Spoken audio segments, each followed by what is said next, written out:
What was the state of Indian industries or industrial sector in India on the eve of independence? So at the time of independence, what was the state of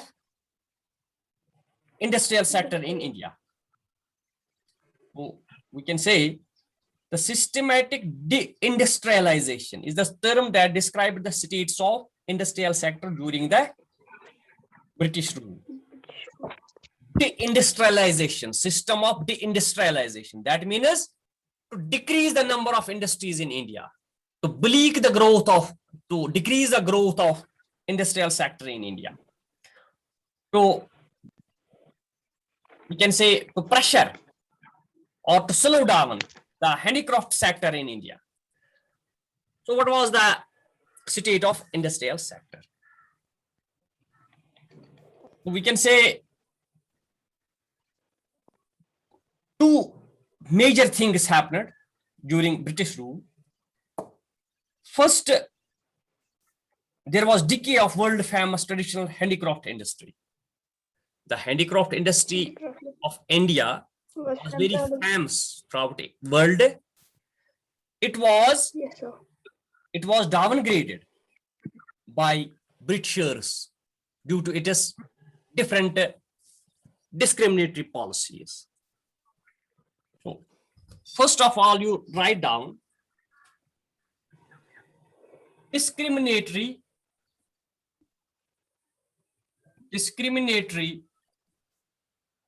tariff policy.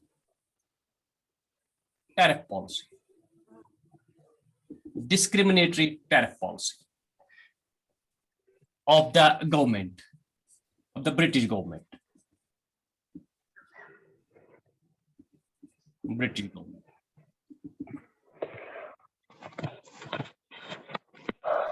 Discriminatory means one treatment for one side and another treatment for another side.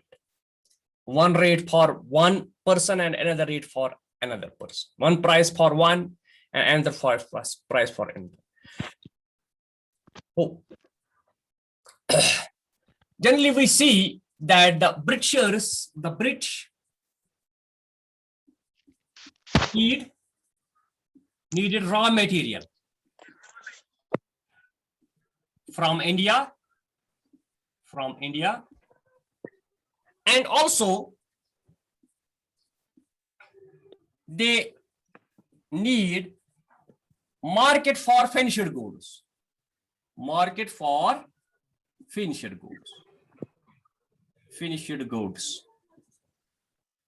पहले यहां से raw material लेते थे British, वहां से सामान तैयार करते थे, फिर उसको वापस लाते थे और बेचते थे हिंदुस्तानियों को.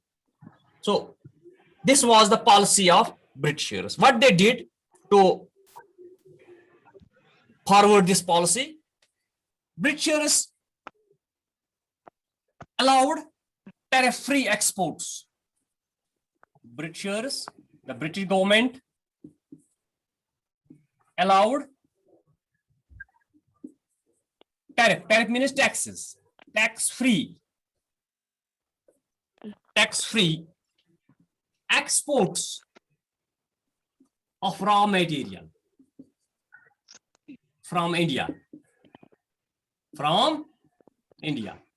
जो इंडिया से रॉ मटेरियल जाता था इंग्लैंड, उस पे वो टैक्स नहीं लगाते थे. And tariff free imports of British industrial products to India and tariff free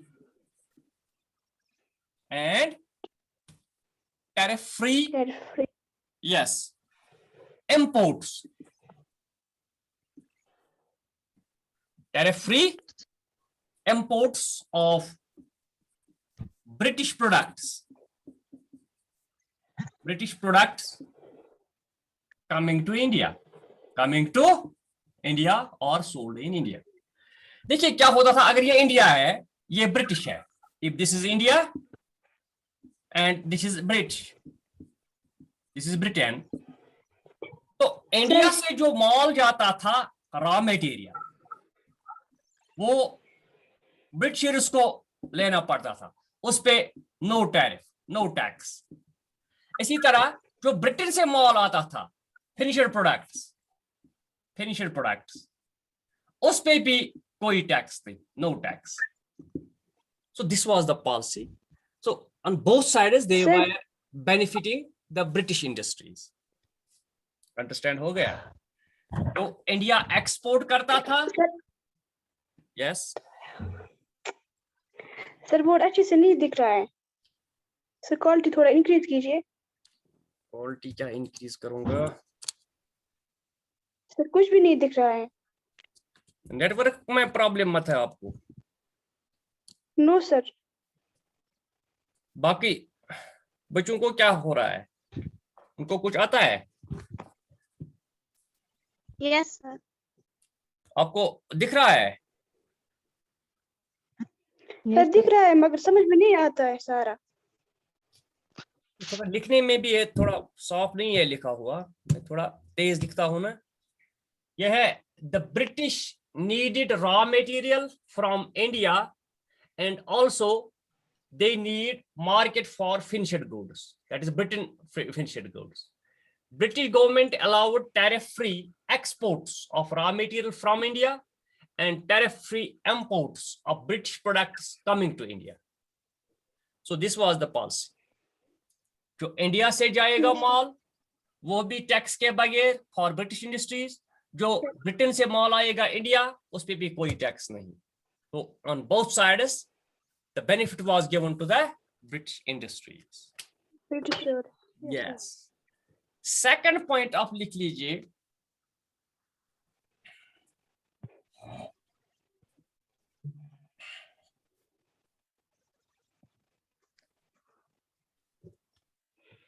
No Princely courts. Number second, no Princely courts. Princely courts. When there was rule of Nawabs, Rajas, Princess, empires in India before Britishers. So before Britishers, India was divided into different Rajas, Praganas, different states, in a number of states. It was divided into number of states. There were some 565 states कुछ ऐसा था. तो they were ruled by Rajas, Maharajas. So they have established princely courts for those who produce handicrafts to protect the interests of the people who produce handicraft products. It was aiming to develop the handicraft industry, but the Britishers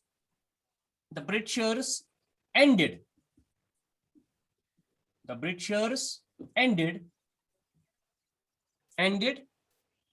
princely courts. The princely courts which were established by Rajas, Nawabs, etc., to save the interests of the people related with handicraft industry.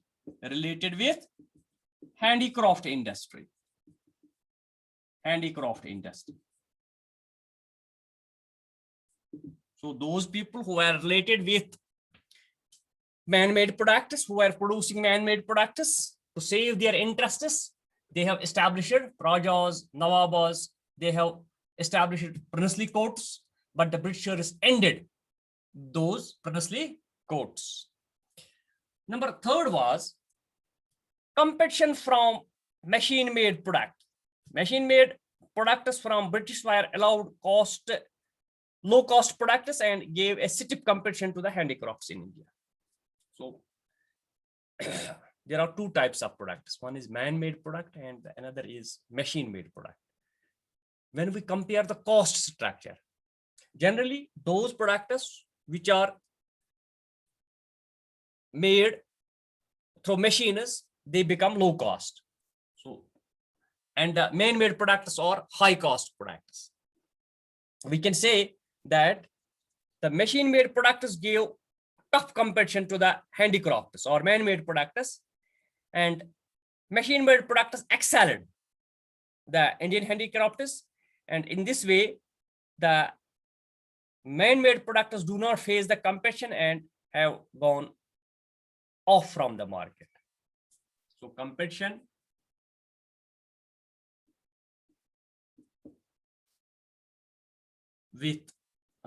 between man-made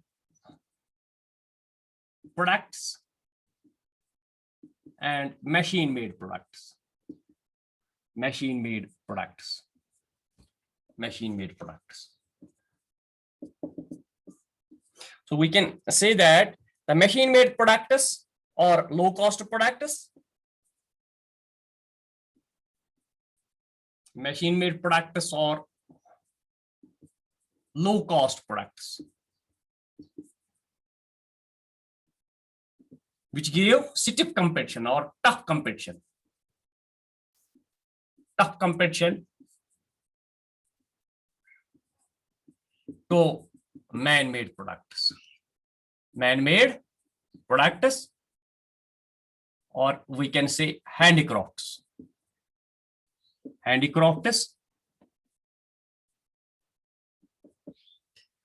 So in this way, the machine-made products excelled, and the competition forced the Indian crafters to shut down their enterprises. It resulted into shutdown of handicraft products. Handicraft products. So this was another cause or situation of Indian industries. Number 4th was new pattern of demand. New pattern of demand. New pattern of demand. 4th. आप ये लिख लीजिए.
कहां पहुंच गए?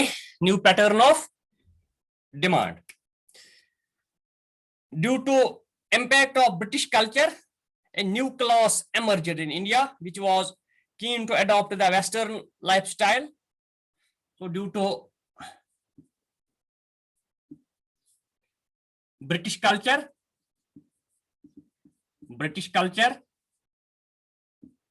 जब Britishers यहाँ आ गए तो लोगों ने देखा, उनको देखा, due to British culture, the people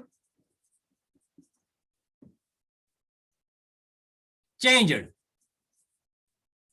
their lifestyle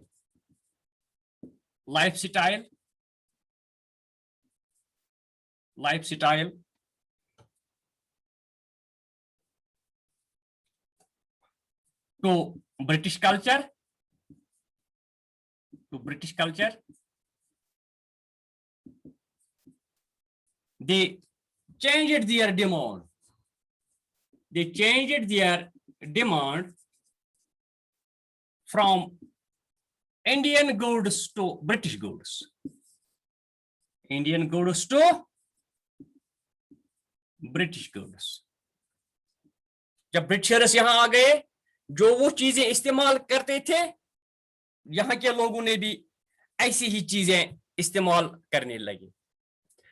So the people of India also changed their demand from Indian goods to British goods due to introduction of British culture, due to entrance of British people in India. So when Britishers came to India, they introduced their own culture here, and people of India also were compelled, or rather by their choice, they changed the lifestyle from Indian culture to British culture. So it increased the demand for and provide market to the British goods. And it increased the demand for British goods in India. Demand for British goods in India. British goods in India. And demand for Indian goods decrease. Demand for Indian goods decrease. जो Indian products है उनकी demand कम हो गई due to introduction of British culture. Also, fifth point was introduction of railways in India. Introduction of railways in India.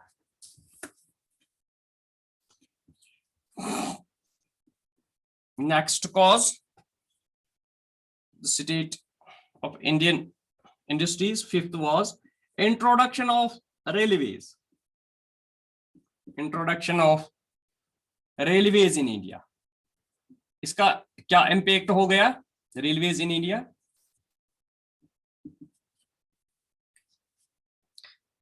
Guided by self-interests. So Britishers established railway tracks. They construct railway tracks in India, but for their self-interest.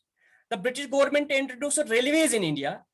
This was to facilitate transportation of British products across different parts of the country. So the introduction of railways was introduction of railways by British government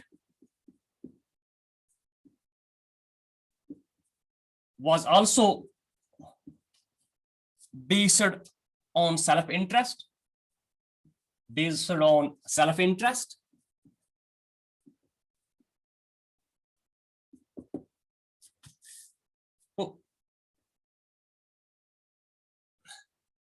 The aim was to transport British goods. British goods to different parts of India.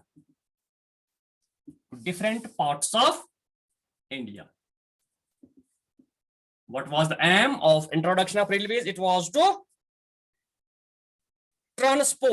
lift the British goods to different parts of the India. So in this way, size of market for low cost British goods increased. In this way, the size of market for low cost British goods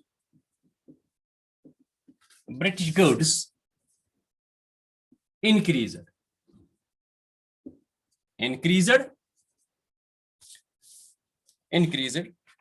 So market for British products expand.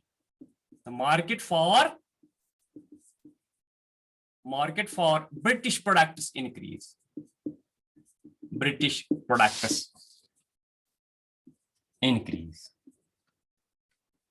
So आप देख सकते हैं कि Britishers ने railways किस बुनियाद पे, किस मकसद पे यहाँ एस्टैब्लिश किया या कंस्ट्रक्ट किया. It was to transport, to lift the British goods, low cost British goods to different parts of India, so that the market for British products will increase, and this will become the cause of decay for Indian handicrafts. So it will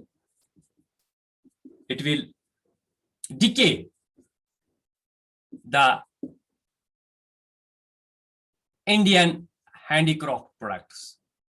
It will decay the Indian handicrafts.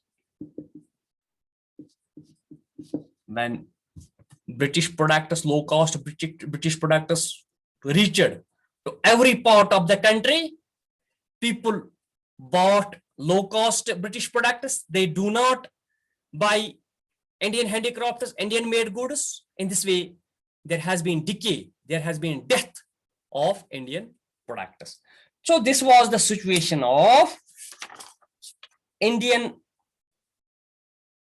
industrial sector at the time of independence or during the British rule. There was discriminatory or different tariff policy. It was one for Indian products and another for British products. No exports from, no tariffs for exports from India, and no tariff for imports to India. There was disappearance of princely quotas, which was aiming to give the blow to the Indian handicrafts, Indian made goods, so they should not get judicial or legal protection in any way. The third was competition between man-made products and machine-made products. Machine-made products give tough competition to the Indian handicrafts. The Indian handicrafts were not saved by the British government. It was left to the market forces, and ultimately it resulted in the death of the Indian handicrafts because Indian handicrafts didn't face the stiff competition with the machine-made products. The next was new pattern of demand. So when Britishers came to India, they came with their British culture, and Indians adopt that very culture, and they Indians changed their demand from Indian goods to British goods. The next was very important, introduction of railways in India. The aim of the railway sector, introduction of railway sector, was to lift or transport the British goods to different parts of the country, different parts of India, to give stiff competition, tough competition to the handicrafts. When low cost British products reached to every nook and corner of the country, people bought British products instead of Indian products, Indian handicrafts, which was high cost. So in this way, British products, the market for British products flourished, and market for Indian goods decreased. So this was the state of industrial sector on the eve of independence. So next day we will discuss the foreign trade under British rule. What was foreign trade? Thank you very much.